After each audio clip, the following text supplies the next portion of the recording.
Picture this. You just put your kids down to nap after a wild New Year's Eve.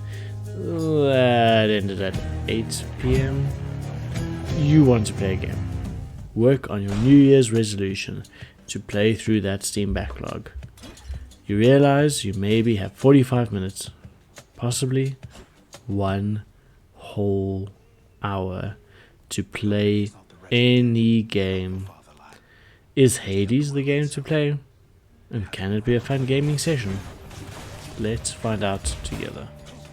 Welcome to Dad Does Game Guides, where we work through our Steam backlog to find out which games are worth investing our limited time.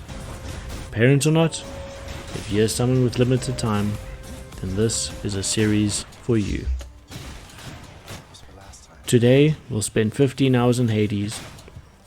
Released by Supergiant Games in September 2020, Hades quickly rose in popularity, and it set in motion a current trend of roguelites, or is it roguelikes? I don't know the difference, but it's a phase many indie developers have followed ever since. Few tales are told of Hades, whose very name inspires fear and penitence, reminding us of the inevitable fate which we all share. We play as Zagreus, and like any dad, I'll constantly mispronounce anyone's name that's not my own child's. So we'll call him Zag from now onwards.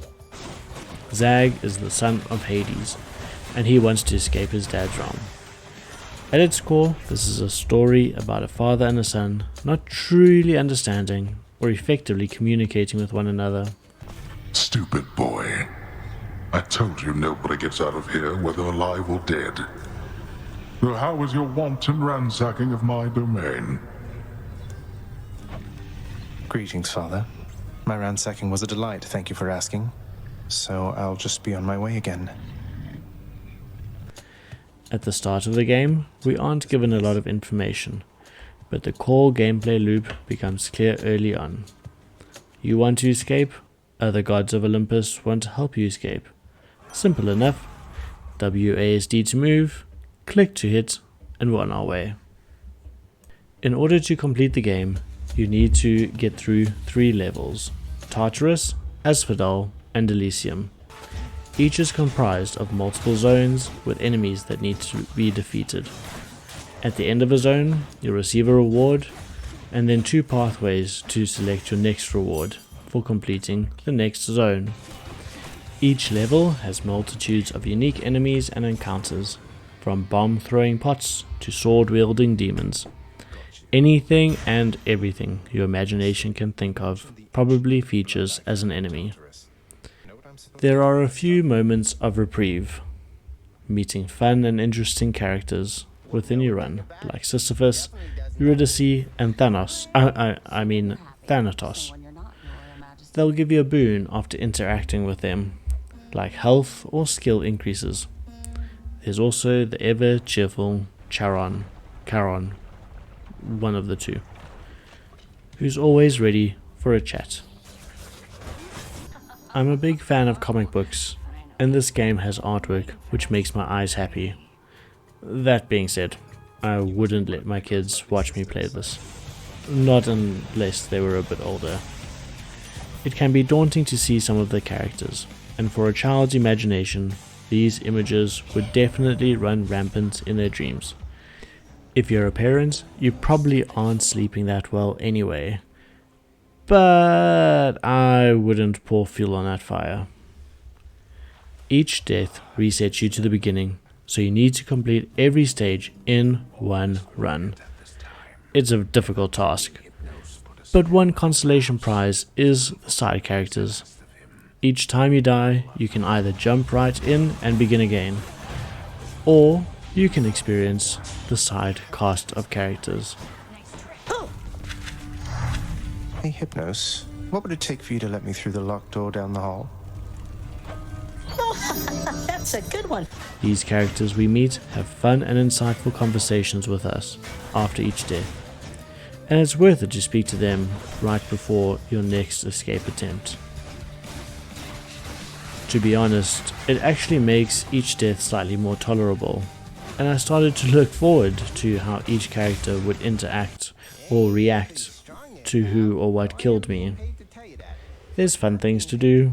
You can add helpful chambers to your run, gift your friends some nectar, granting unique bonuses for your run, and free the cheerful Orpheus, musician of the underworld. These moments also helped me reflect on what worked and what didn't. The first couple of runs I didn't have much method, but the gameplay loop was easy to pick up on, and within 5 hours I knew which skills I wanted and what worked best for the way I played the game.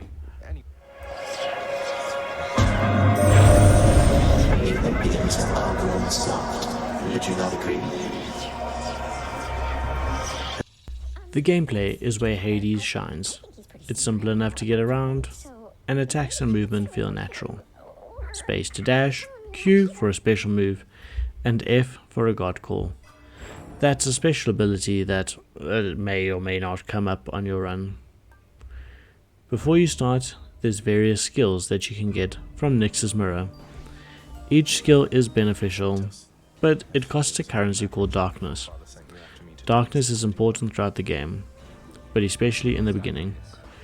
Whilst there's no RPG elements, this provides a way to improve yourself each time you try to escape, making each run worthwhile.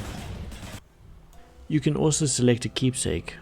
That's a special gift that some of the characters will give you if you gift them nectar. The Olympian gods will grant you various upgrades and skills to improve your attack, add damage to your dash, modify the cast ability, increase a special attack, or it'll add the god call. I heard about you. Look, I'm not like all the others on Olympus. The power of the hunt helps keep me company, so maybe it'll help you too. Each god has something different to offer. It'll only take a few runs for you to find your footing with each god, what they offer, and what suits your playstyle best. There's also a variety of weapons, which means no two runs will ever be the same, and you can really play them very differently. I did try them all, and went through the effort to make sure I got Titan blood on each of the weapons. This was mostly because I was terrified I would get to the end of the game, and I would be barred from opening the final doorway without it. This wasn't the case, but it was a fun way to challenge myself to defeat the bosses with the different weapons. Although I only ever managed to get past the Hydra with two, Aegis, the shield, and Malphon, two gauntlets that essentially makes you punch really hard. I like both of these, but each weapon has pros and cons. Your enemy is not the wretched dead, and not your father, lad. It is the underworld itself. It has been fashioned to prevent escape. You must have seen by now how all the chambers seem to rearrange themselves. I played Hades in my evenings and in the mornings, but I often got interrupted by kids waking up or general life admin. This didn't affect my enjoyment or my immersion.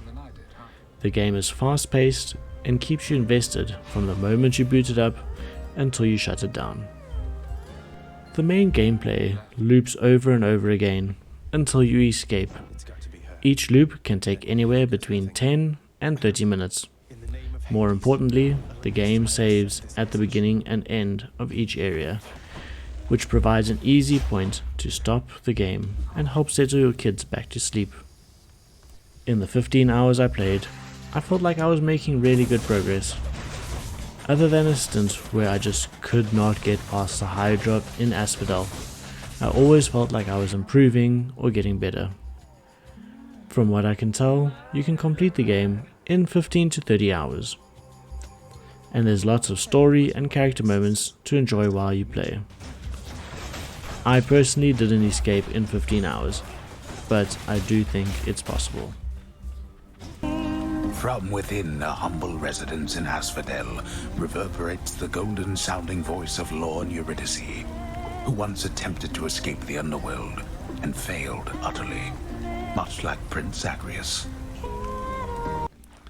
Before you start a run, it's important to set yourself up correctly. The most helpful traits at Nyx's Mirror was Death and Stubborn Defiance. These essentially give you extra lives. Selecting an appropriate keepsake was also important, and it's something you can change before you move on to the next level. They're all good, but I found the most helpful ones was the chthonic coin purse, the lucky tooth, and the evergreen acorn. The biggest advice I can give anyone is to switch on God mode. That might sound controversial, but if you're like me and you have limited time to play a game that you'll hopefully enjoy, this will help you. God mode increases your damage resistance each time you die.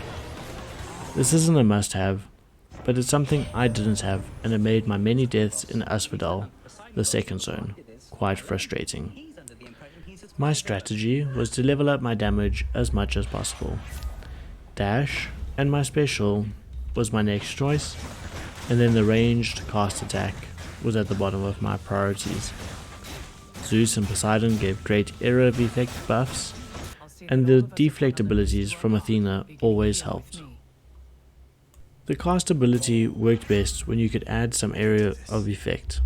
Most weapons' special attack also has an AoE, so getting one from your cast isn't critical, but it can be beneficial. Now, nephew, how about we put both our backs into this one, and see to it that you go farther through those depths than you have ever managed yet. As I was closing out my 15 hours, I got another cutscene, giving me more context about Zag. This reminded me that despite my failed attempt to beat the game, there was lots of fun story and characters to enjoy. If your life is quite busy, whether as a parent or not, and you're looking for a fun game to play in short bursts, Hades will satisfy that. You can pick up the basic skills with ease, and mastering their techniques over time make it a rewarding gameplay experience. Thanks for watching my first episode of Dad Does Game Guides. If you enjoyed it, please click the thumbs up icon and leave a comment. Subscribe. Let me know what you thought of Hades if you played it, if you've been thinking of playing it, what's holding you back, and what advice do you have for newbies. Next week, we'll get our weapons out and attempt to survive the fallout.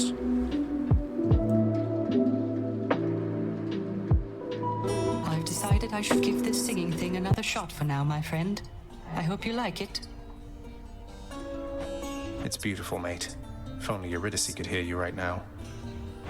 How kind of you, my friend. It's just seeing you carry on like this time after time. I was reminded I ought to get on with my existence too, such as it is right now.